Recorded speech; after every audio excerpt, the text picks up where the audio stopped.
If you're looking at 100 days of this government's existence, what is the scorecard, or how does the scorecard look like? A number of things the government promised to do in the first 120 days. Of course, it's about some 19 days to the 120 days, but we will look at it in respect of what the first 100 days has been. We look at the economy, we will look at security, we will look at other matters. Indeed, the removal of the CJ has been a key issue in this first 100 days, and some other matters. Also, we'll look at the MPP and its receipt of the committee's report, the Microcue Committee's report, which tried to get to the bottom of why they lost the particular election. What are we to expect from here? These will be the matters that will be engaging our attention. Indeed, in the first 100 days, we'll look at the government's fight against Galamsey as well. Government promised to do a number of things. Has it been able to do so? What else should government be doing? Over the week, we heard that a so-called slum, which had over 10,000 illegal small-scale miners and other people somewhere in the western region, was destroyed, was raided by the military and the security, and was destroyed. How long has this slum been in existence? Did the security people know? We understand there were a lot of other people there, including non-Ghanaians. What were they doing there? Didn't the security people know about this? Because it's been made to appear as if it was a surprise that these people were there. But how could over 10,000 people be living in a community and will be told that the place was unknown? I mean, we'll discuss that as well in respect of the government's fight against Galamsey and what government has been doing. Excavators, the fact that deportations will become the order of the day for foreigners, not prosecution. We'll look at all of that and see if government is detracting from the promises it made to the people prior to election 2024. Now, let me give you some updates. President John Dramani Mahama is racing against time to fulfill his 120-day social contract with the people of Ghana. With just 19 days remaining, he has made progress in delivering on some of the promises, though some also remain outstanding. There is more in the following report.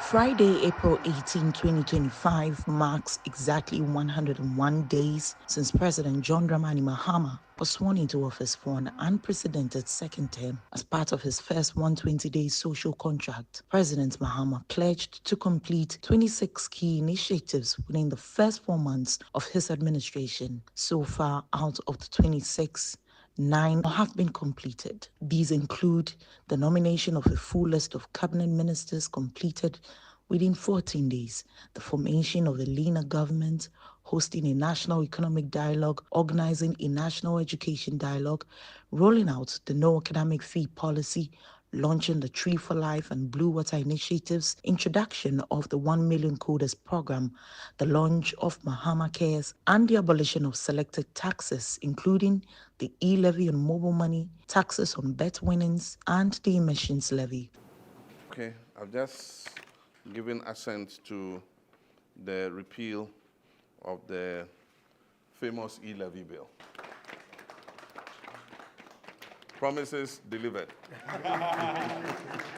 With some of the promises still outstanding, some are in progress, and these include budgetary allocation for the Women's Development Bank, though the bank is yet to be established. Plans are ongoing to restructure or shake up all loss-making state-owned enterprises.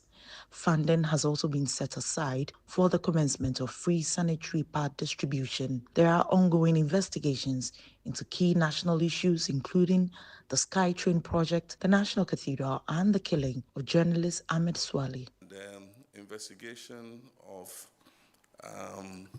significant killings or murders that have remained uninvestigated, and so I've urged the police and the investigative organizations to look more actively in cases like Ahmed Swali, and that is how come a first suspect has been arrested. We're hoping that his interrogation will lead to further arrests people. As some key initiatives are ongoing, several major pledges remain unfulfilled. A ban on political appointees purchasing state assets, introduction of a code of conduct for government appointees, implementation of the much talked about 24-hour economy, establishment of the Accelerated Export Development Council, free tertiary education for persons with disabilities, launch of the Black Star Experience program, a probe into the dam spillage, compensation for flood victims, and the abolition of the COVID-19 levy. Some have wondered why taxes have been scrapped,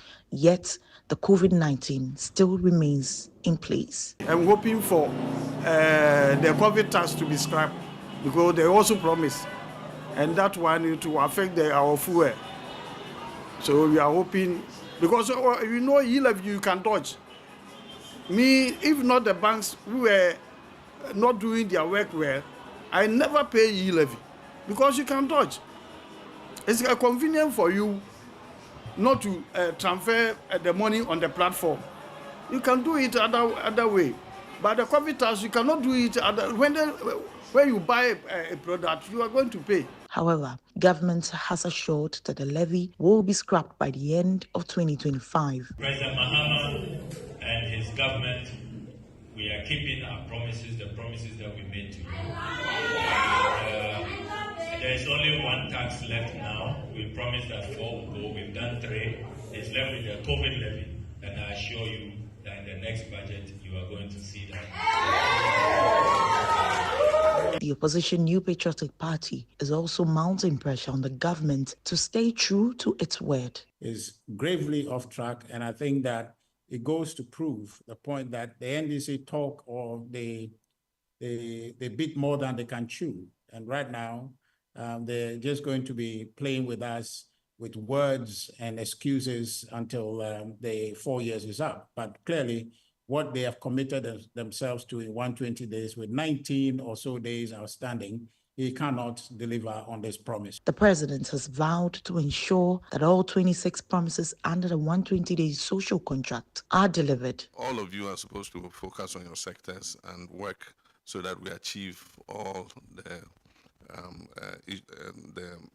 targets that we set ourselves in the 120-day plan. The Senior Presidential Advisor on Governmental Affairs is the chair and leading that effort. So you have to work closely with her so that we can make sure that we are faithful to the mandate that the people of Ghana gave us.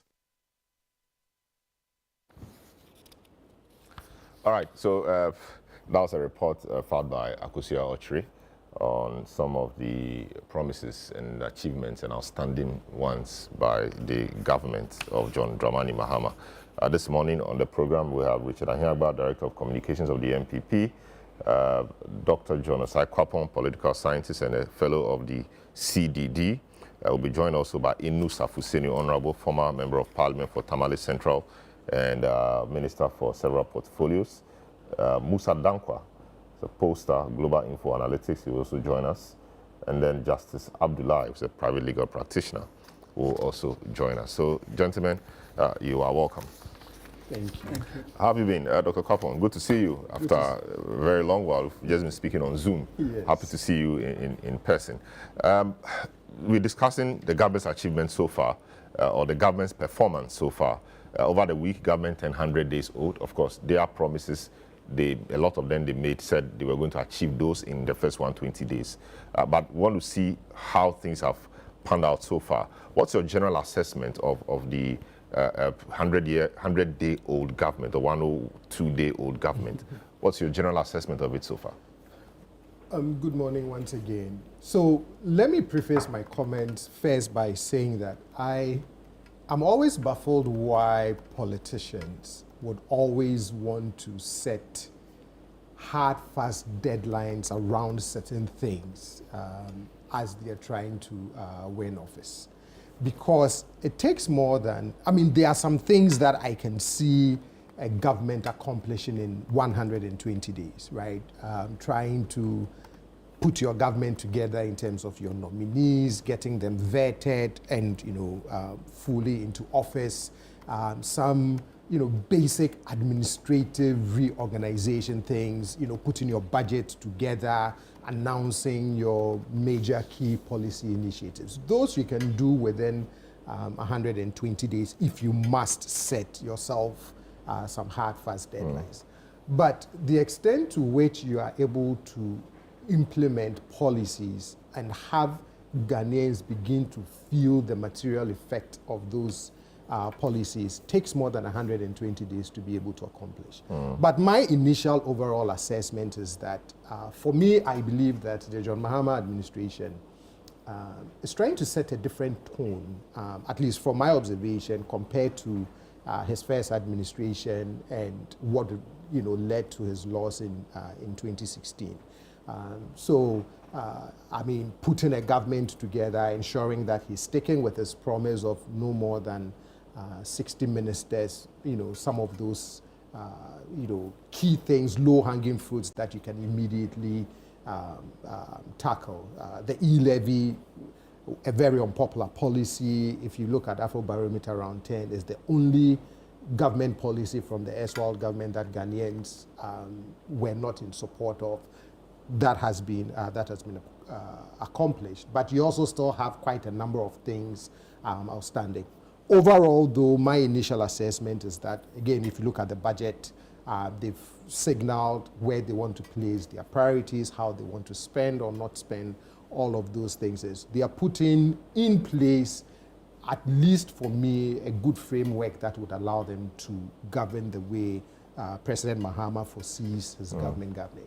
Now, as to how it all plays out, I think it will take more than 120 days to begin to see how it all actually plays out. There are a number of things which were given specific timelines. So, for example, nominate within the first 14 days the complete set of cabinet ministers for parliamentary for approval. So those ones, they have put a time on it, so we should be able to assess them on that. It says you constitute the leanest and most efficient government under the Fourth Republic in its first 90 days, not even 100 days, in its first 90 days. I don't know if that has been done or we still have a few things to do. But in terms of the general government, I think generally he has done that, even though there are a few, about 3 or 4, to make it a 60 that he promised. But perhaps he want to go with the 56 he has, we don't know. A number of things he put a timeline to. Within my first 90 days in office, scrap the following draconian taxes to alleviate hardships and ease the high cost of doing business, e-levy, COVID levy, 10% levy on bet winnings, and emissions levy. Generally, yes, but of course the COVID levy remains outstanding, which I'm sure Richard will want to harp on because he's been at it for a while. First 90 days, review taxes and levies on vehicles and equipment imported into the country for industrial and agricultural purposes. I'm not sure about that. Commence drafting needed legal amendments and prepare for implementing the 24-hour economy policy under the office of the president. We don't know about that. I mean, perhaps they are drafting, but we don't know about that. And a few other things. But we'll get into the meat of it in due course. Richard, your first thoughts on the regime's first 100 days in office? Thank you and good morning to your viewers. I think that the expected retort from me would be it's been abysmal, has been uninspiring, but I'm quite willing to make some concessions this morning that some issues that, tendencies that I've seen from the government is good, is encouraging, of a democracy that ought to be growing. Except that the troubling matters are just more.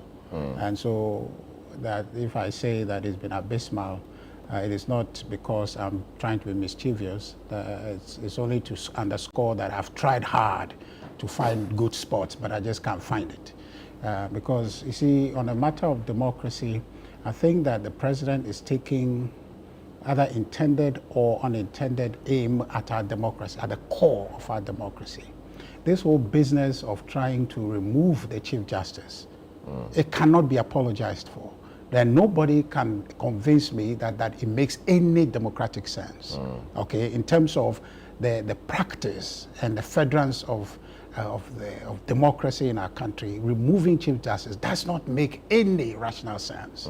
Okay? We'll get into that yes, properly. So I'm saying that on that account, I can say that this administration has performed poorly on that score, because really what brought them to office is democracy. And if they're aiming to affect that, for me, they cannot be excused. So, but what has happened? I mean, not to get into the matter, yeah. but what has happened? I mean, even the president is just, I mean, following what the Constitution says he should do. If he hadn't followed that, that would have consequences for him as well, as somebody who is failing to adhere to the dictates of the Constitution. I'm sure that Ghanaians would understand, especially when the reasons being advanced for such a removal, for want of a better word, are flimsy, are self-serving, are political in nature. I mean, the readings that we have around the subject matter, okay, tells you. I mean, and you're a lawyer, your observation of the space, is there anything egregious that is tantamount to say, let's remove her to solve a problem? I mean, is there anything that expressly egregious? But you see, so it makes it difficult because we don't know what is contained in the petition. I'm just saying that we can make a reasonable guesstimation at the issue because we are all living in this country. Yeah, so that could not be general. That would be the issues known to the public. Yes, but yes. The issues that three persons have filed petitions. How many are we? No. Some of the issues could be personal or could be specific to some things that may not be public or general. Yeah. So maybe until we see those reasons and see what justification she has for them, it will be difficult to. No, I agree with you, but I'm just saying that I'm making a system argument to you that a compelling evidence to say that remove Chief Justice should be overwhelming, should be one that you can, without writing the petition, can agree that yes, if somebody is writing a petition, I think the person should go, because the conduct of the person affects the system. Because if we are being carried, okay, and the system that is supporting us to be carried is breached in a manner that if we pretend that it's not breached, we'll just fall. So if somebody says, let's break it and rebuild it, we cannot fault that person. You get what I'm trying to say? But that the system is breached in a way that we cannot reconcile the Chief Justice being there. We have not arrived at any evidence whatsoever that it is such that the Chief Justice must go to sustain our democracy, because her being there is injurious to our democracy. I'm not sure. Is that a conversation? It is the reasons. No, is that a conversation? The conversation must be about that. Yeah, because to remove a Chief Justice it's not child's play. It's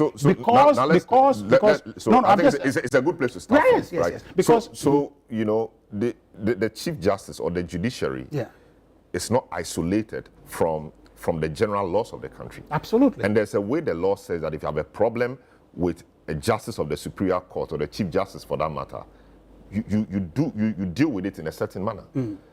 And that process is happening. People have submitted petitions.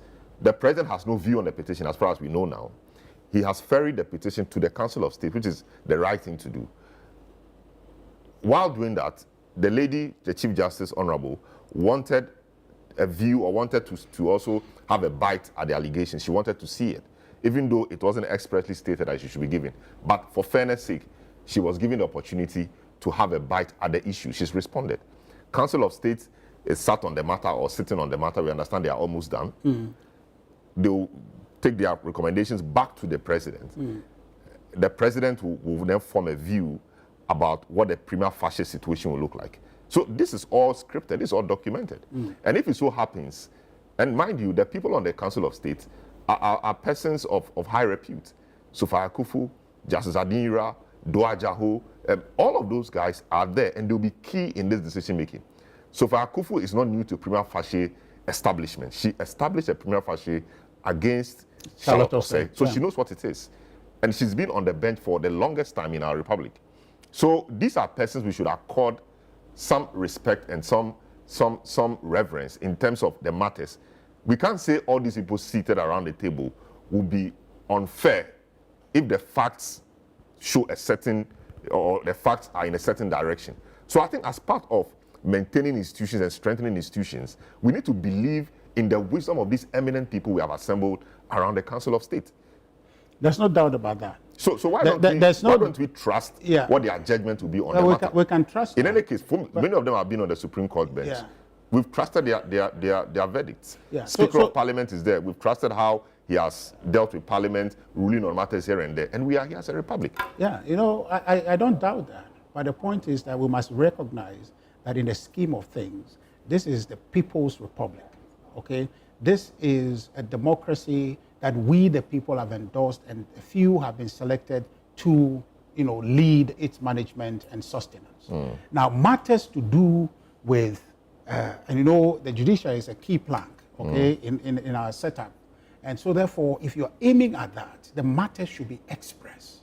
Maybe so you're aiming at that. That presupposes that the government is aiming at the judiciary. But these are citizens of Ghana who submitted petitions to the presidency or to the president. It's not the first time. Sometime in November, December, somebody, a citizen of Ghana, also presented a petition to the president. Yeah. So, and the president said he didn't find anything in there. Yeah. 3 other ones have come. The president did what he had to do. He ferried it to the Council of State. In the end, there was nothing. So why do you fault this president for doing the same thing? And we've not heard what his verdict is on the matter yet. Yeah, so what I'm trying to say is in all intent and purposes, cautionary. And there's no pun intended to say that it is John Mahama that has a certain agenda. But in the scheme of political conversation, you want to impugn that. You understand? You want to impugn that. But because when it happens, it will be under him that this is happening.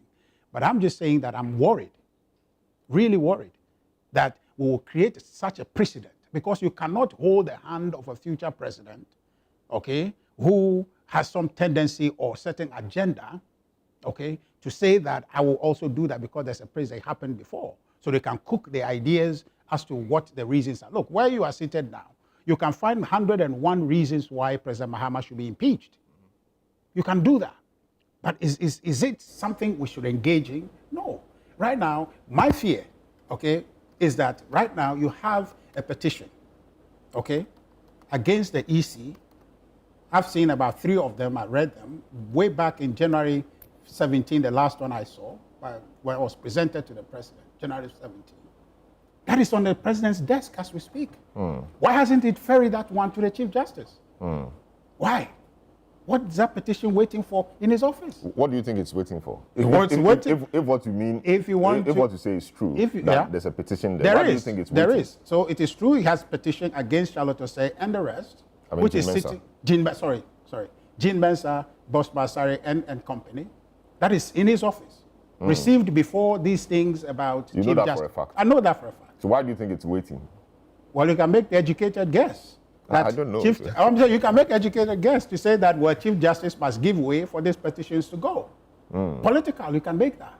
But the question is that why has those petitions, in like manner, not ferried to the Chief Justice? They were received far earlier than what petitions they are referring to do with Chief Justice removal.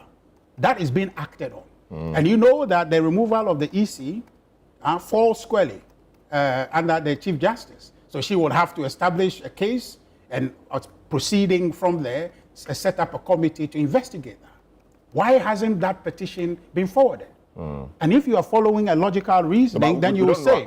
I don't know about that petition. That's I can show you copies of it. Of the petition. It's even been made public. Well, I've seen copies of it, so I assume that it's public.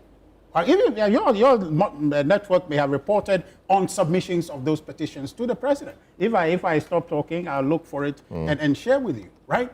And I can even share some of the petitions with you. But I'm saying that, so why hasn't that been sent to the Chief Justice? Because we have a Chief Justice. Why hasn't those petitions been sent to her? Very well. And then if you see in the scheme of things, the prioritization of the removal of the Chief Justice, that is shocking. And I'm saying not to impugn or expressly say something for a fact, but I'm saying that the look and feel of it, saying that, okay, let's get this and we can get that. That for me is troubling. But for me, the Chief Justice matter is not about removal of Charlotte Jane Mensah or whoever, but it's about our democracy that is hampered if that happens. Because it creates room for some unscrupulous people, in quote, in future, to look upon that example. Whatever justification we'll have for it today, maybe they may not have similar justification, but remote justifications, and they will continue to do this because it was done in the past, and our democracy will suffer for it. I see. We'll delve into that a bit deeper. Musa Dankwa, who is a pollster, Executive Director of Global Info Analytics, to join us. He's been doing some work on the direction the country is taking under the new administration, etc. Before, the country, per his polls, wasn't heading in the right direction. He's done some polls in this first 100 days of the government, and he put out some figures. And of course, he's also done some work on the removal of the CJ. We'll speak to him on both issues. Musa Dankwa, good morning. Welcome to the program. What generally will you say your works have shown is the way the government has performed in its first 100 days? Salam, thank you very much for having me. For me, when I speak, I don't speak for myself. I speak for the public. The public opinion is what I discuss. And look, if you look at the perception of the country today, 62% of Ghanaians are now saying that the country is headed in the right direction under the new leadership, compared to 26% who are saying that it is headed in the wrong direction. So clearly, majority of Ghanaians are now saying that Ghana is now headed in the right direction. If you compare this to the figures we recorded in the last tracking poll, which was in October 2024, only 31% of Ghanaians then were saying Ghana was headed in the right direction.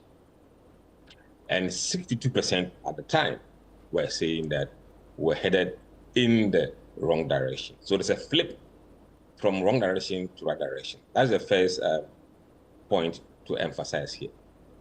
In terms of how the public see the president performing, there is also a consensus among Ghanaians that he is doing his well very well. I mean, 66% of Ghanaian voters are saying that the president is doing well and they approve of the way he's doing his job. 66%. 23% disagree. They disapprove the way he's doing his job. Again, if you compare these figures to the last polling, 36% of Ghanaians in October 2024 were approving the performance of the president, the then president, compared to 59% who disapproved his performance. So clearly there has been a turn around for this administration. Now, in terms of the overall performance of the government as perceived by voters, again, it shows that 55% of voters rate the government performance as very good or good. What percentage again? Say that, what percentage again? 55%. 55. Very good or good. And 21% say excellent. So if you put excellent and very good, so good together, you are getting 76% of voters saying it's either excellent or very good or good.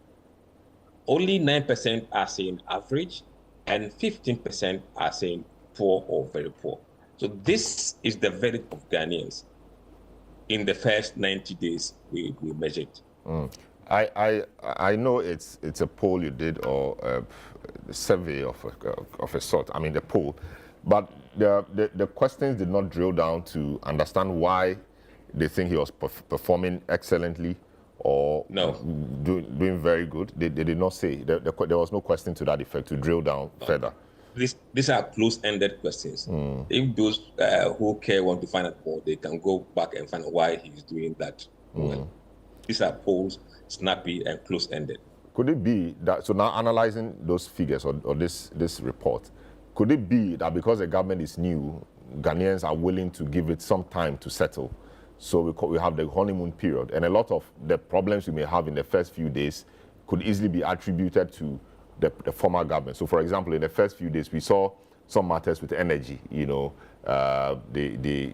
maintenance of the West African gas pipeline, etc. That was difficult to assign to the present government because it was something from the past. And so, even though it's a problem the government will have to deal with, and it will cause some difficulties, people will be willing to forgive the government because in their minds, it's something they had inherited. And it was just in a few days, so nobody would generally expect a government to solve that problem in the first few days.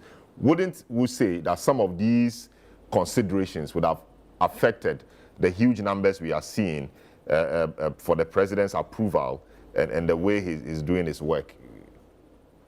Look, Salom, luckily for us, we tackled so many issues that bother Ghanaians that may have influenced the way they think about the president's performance and even the government. One, when you take over power and you start to implement certain things, you remove certain taxes, you take different directions, people begin to have different feel about the government. That is why the perception of the direction of the country has changed dramatically. It's because of what the president has done in those days. And then secondly, if you look at some of the questions we asked them, we even asked them at the budget. And over 60% of Ghanaians were happy with the budget. And if they're happy with the budget, that would translate into approving the president and the government. And then thirdly, we did ask them about some issues that we know were dragging on for the last election. For example, Galamsey. We asked Galamsey issues. And by and large, people have not seen it getting worse at the time we spoke with them. So those were things that would influence the way they think about the government. And then again, we also asked them about the free education policy, whether it is improving. And a big number of them are saying that it is improving. So if you have these indicators pointing in this direction, certainly it will feed into the positive feeling about the direction of the country. And indeed, whoever is in charge of the country will take the credit. I see. Great. A number of things. So did you look at Galamsey, for example? Yes, we did look at Galamsey. In fact, there was a question that was specific about Galamsey. Let me quickly get that. We asked them whether Galamsey under Mahama has gotten worse or is the same or has improved or they have no opinion. 44% of Ghanaians told us at the time that they believe Galamsey has not changed. But 38% said they have seen improvement in Galamsey fight. And 10% said actually it's gotten worse. And 9% said they have no opinion. Now, if you drill down this data into regions, especially areas that are doing Galamsey, for example, we have the mining regions. Now, the views from the mining regions are a bit different from the national view and areas where Galamsey is not undertaken. For those areas that are mining regions, those who are saying that it has improved is only 28%. Remember, nationally is 38%. So the view there is a bit different from national. And those who are saying that is worsening, in the mining areas, it is 25% compared to 10% here in the national. And then in the mining areas, those who said it is unchanged, it is about 42%. So you can see differences between the Galamsey areas and non-Galamsey areas. Whereas generally, the data doesn't suggest that it's out of hand or out of control, but the views from the mining areas is more kind of neutral than across the nation. I see. So you just hang in there for me. Now Dr. Koppon, I mean, so the government didn't promise anything in the first 100 or 120 days in respect of the CJ and everything, but this has been a major thing. So we are discussing all of this in context. So now Richard introduces, so it's useful to take it from there. The petition to remove the CJ, is the system doing anything wrong, or in your view, the system is just following the law as it is? The system is not doing anything wrong. I'm just worried that for me to remove the chief, because every democracy has certain guardrails, certain safeguards, right? The judiciary is one of them. Parliament is one of them. The judiciary, the highest officer of the judiciary is the Chief Justice. The founders of the Fourth Republic, those who wrote the Constitution, I'm sure appreciated the critical role of the judiciary. But they also knew that human beings are no angels. And there's the possibility that there would be certain circumstances under which certain public officials would have to be removed from office. So they outlined all of that in Article 146, and specifically with the Chief Justice in 146(6). So in terms of the system and the process that is being followed, in principle, there's nothing wrong with that. I think for me, my biggest worry is that because the judiciary and its highest officer is one of the safeguards of democracy, that you would have to be extremely careful in how you handle such a matter. Because with independent constitutional bodies, the moment you set a certain precedent, you can be rest assured that these precedents someday in the future will be followed. My view should be that to remove a Chief Justice, he or she would have had to do something very egregious. The problem we have with 146 is that we don't even know the basis of the petition, against there. So at least for me, I'm flying blind. All we know is that 3 petitions have been submitted. The process is being followed. The president has consulted with the Council of State. She's had a chance to respond. Further consultations are going on. But you leave your citizens in the dark. And for me, this is one of the areas where the Constitution Review Commission would have to fix, right? Because if you're going to remove the Chief Justice, even if you won't give the citizens all the full details of the case against her, you would have to find a way to let us know what is really going on, right? I mean, imagine that you wake up next week, right? And it is established that, okay, there was a case against her, she's been suspended, removed, whatever the ultimate penalty is. You are asking citizens to trust that there was a sound basis for that decision. And yes, trust is a good thing, but not when you live in a politically polarized environment and dealing with independent constitutional bodies. That for me is my biggest worry. I mean, if you look at the basis upon which the Chief Justice can be removed, some of it is very clear. But when you look at the language of stated misbehavior and incompetence, right? I recall in a U.S. impeachment, presidential impeachment process, someone was asked, well, the grounds upon which you can impeach the president, it says treason. Well, if the president commits treason, we all cannot debate what is treasonable or not treasonable, right? But then it goes to say other high crimes and misdemeanors. And so a lawyer was asked, well, what did the Constitution mean by other high crimes and misdemeanors? And his retort was, whatever a majority of the House of Representatives believe are high crimes and misdemeanors. And his point was that it can be subjected to political interpretation.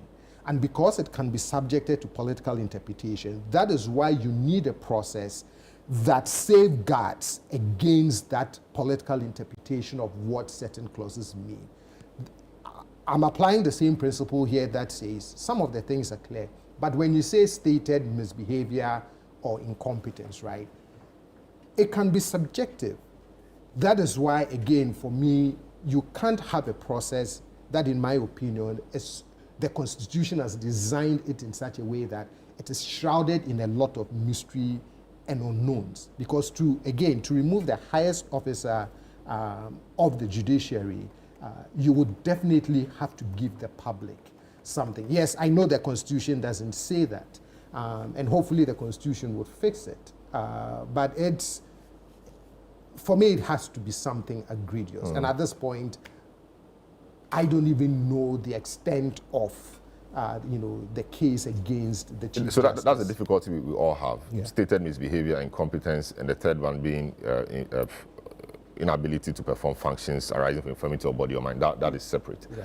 We do not know. But will you be surprised if there are procurement breaches for which she's being held as one of those areas under incompetence? Would that be enough to occasion her removal?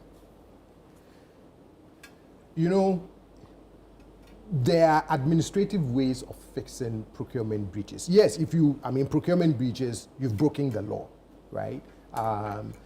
What does the law say when you breach procurement rules?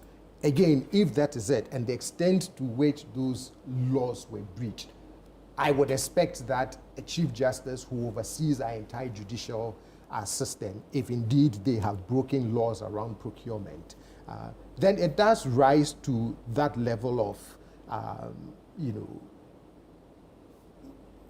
basing on that and saying, look, this is stated misbehavior.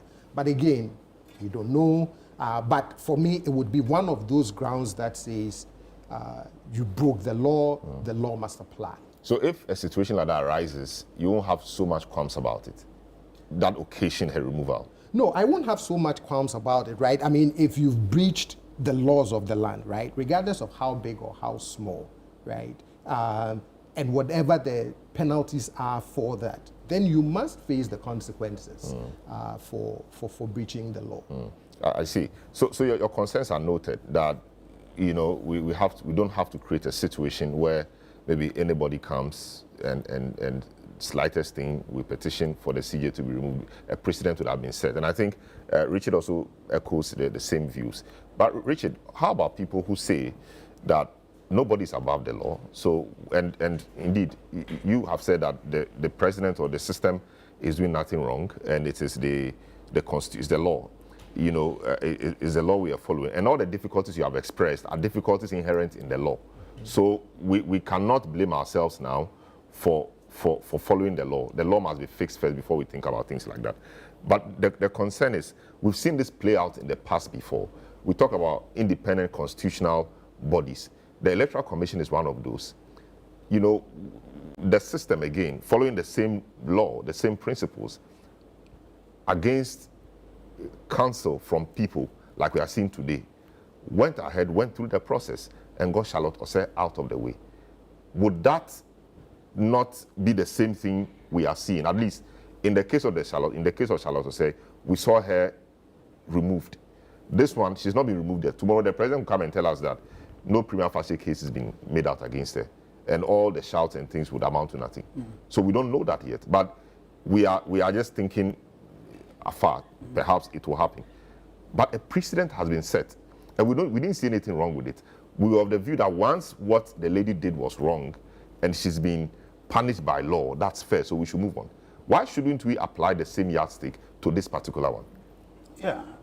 Independent state institutions, the EC, very, very critical even to the subject matter of elections. Yeah. But we got her out. Yeah, that's exactly why I'm afraid. That's exactly why I'm worried. So you're afraid of a precedent that your government has set? Is that what you're saying? Absolutely. I mean, you see, we're arguing democracy, okay? And so that what we have over and above Togo, Mali, Burkina Faso, and even to some extent Ivory Coast, is our democracy. That's what we have. It's not as if we have more resources than them or human capital than them. It's just that we have agreed that we'll go by democracy, and it somehow is serving us well, and which is the reason why we enjoy peace. The price of it we can estimate. You understand? You may not be wealthy, you may not be this, but that. But the idea that you can wake up to a peaceful country is an asset that we ought to celebrate.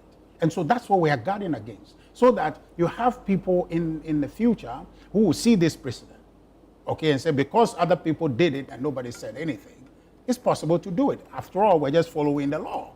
But you see, the law is not foolproof. Is the reasonable, estimation of people to control a certain framework. And in fact, I have argued that our Constitution tries to do way too much. Talk about too many things. If you look at the U.S. Constitution, you can fold it and put it in your pocket in one go. But look, we try to do all that. That is just because people think that we have to restrain and control certain environment. That's okay. But even that, it hasn't been exhaustive. So the idea that there will be a provision to remove the Chief Justice, and so therefore even EC and things like that, and that would allow for a certain process to flow, okay, with the majority of the citizens not having any say in that matter. For me, I find that problematic. And then I agree with my senior brother to say that whatever would merit this process to start must be so compelling that even we, the citizens, will say, hurry that process up. There won't be any need for certain people to want to look in some documentation to see evidence. The evidence must be replied, must be there, must be compelling. You can touch it. You understand? Just in the interest. So we set the threshold so high that it is difficult for anybody to politicize it. And exactly what he said. In the political environment, people can find justification for almost anything. okay, why I'm wearing this. Today, people can say, well, whatever.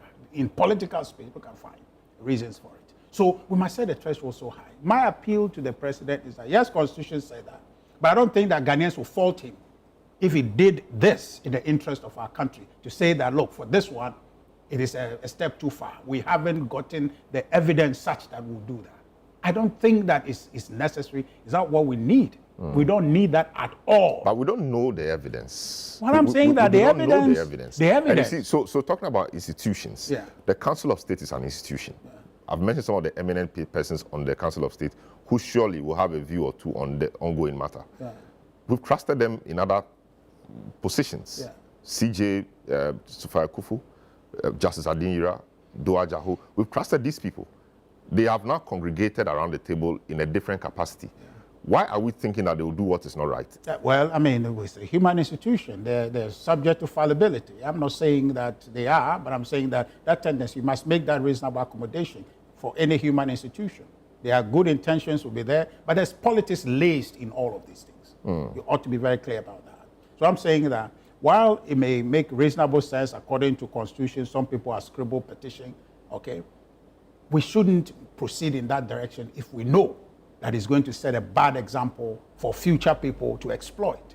But that's the only pathway, okay? That's the only pathway the law has given us now. That's a difficulty. Until and we that's change why, the law, yeah, this is the only pathway. Yeah, well, no, I'm saying that's a difficulty we're involved in. But you see, if you know, I just told you that the estimation in the Constitution, right, the conditions provided for the Constitution are according to the best interest of the people, reason why we ought to be amended. But in our current situation, we can make a reasonable determination. That's why we are dynamic people. That's why we cannot walk into a wall just because that's where we have to go. If you get there and the door is locked, you have to wait for it to be open. That's the exit, but it's locked. Okay, you can't just walk into it because you must go through. So there must be some reasonableness in this process. And I believe in the president. And let's see, if we, the citizens, don't talk about it, our silence could be interpreted as support for that we don't see anything for it, anything wrong with it. So we must insist. And the conversation that must be had is that this is far more important, okay, to ensure that our democracy is untouched. It's not troubled in any way such that tomorrow somebody will say, remove that speaker, okay, remove that person, remove Even that the person. removal of the speaker, the Constitution makes room for how he will be removed, just that the threshold appears higher. Yeah, even the president, the Constitution makes room for how he should be removed. Likewise, the CJ. Yeah. So I'm saying that if the president does something wrong and somebody triggers the process, no, I mean, the process must be exhaustive. And maybe what we should be calling for is that the process must be fair. Yeah. So that if the process is fair, and we believe it's fair, and a certain conclusion is reached, we should be able to rally around the decision. Despite our let me tell you something. You know the petition calling for the removal of Jean Mensa, okay, and company. That petition, if you read it, very flimsy, okay, contrived. There is nothing substantial in there. But because something like that has happened, people wanted that, and the president is forced to ferry that. Okay. Now, whatever the outcome is of that, it happened yesterday, so if it happened today, there's no novelty to it. It's not new. So it becomes part of our system. Yeah, now it becomes so easy. I'm coming. Now it will become commonplace to remove EC. Okay, it become commonplace to remove CJ. But these are sacrosanct institutions. But